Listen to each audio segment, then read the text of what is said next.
బుడబొక్కల వాళ్ళు వస్తారు, వాళ్ళు ఏం సామాన్యులు కాదు. డుబడక్ డుబడక్ డుబడక్ డుబడక్ డుబడక్ అంటే ఏంటో తెలుసా? ఈ జగత్తు మాయ, ఈ జగత్తు మాయ, ఈ జగత్తు మాయ, నమ్మద్దు అని. దాని లెక్క మీకు తల్లి పిల్లాన్ని ఉయ్యాల్లో పిల్లాడితో మాట్లాడేటప్పుడు ఏముంటుందండి? ఈ అంటుంది. అంటే అర్థం ఏంటో తెలుసా? ఈ లోకం ఏం లేదు, ప్రశాంతంగా పడుకో అని అర్థం అక్కడ. ఈ అంటే ఏమీ లేదురా ఈ లోకం, ఎదిగావంటే బోర్డు గొడవలతో ఎల్కేజీలోనూ హోంవర్క్ ఇస్తారు నాయన, ఉయ్యాల్లో ఉన్నంత వరకే సుఖంగా ఉంటావు, పడుకో అని చెబుతాం. అంత గొప్ప నాగరికత సంస్కృతులతో మనం ఉన్నాం. దానం చెయ్యాలి, ధర్మం చెయ్యాలి, అది కూడా మొహమాటం లేకుండా చెబుతున్నా. ఉన్న వాళ్ళకి, బంధువులకి, మిత్రులకి కాదండి ధర్మాలు. ఈ వర్గాలన్నీ వదిలేసి ఎవరు బలహీన వర్గాలై ఉన్నారో, ఎవరు పేదలై ఉన్నారో, ఎవరు బీదలై ఉన్నారో వారికే దాన ధర్మాలు చేయండి.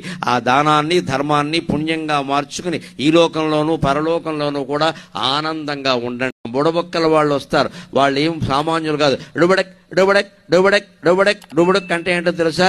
ఈ జగత్తు మాయ, ఈ జగత్తు మాయ, ఈ జగత్తు మాయ, నమ్మద్దు అని. దాని లెక్క మీకు తల్లి పిల్లాన్ని ఉయ్యాల్లో పిల్లాడితో మాట్లాడేటప్పుడు ఏముంటుందండి? ఈ అంటుంది. అంటే అర్థం ఏంటో తెలుసా?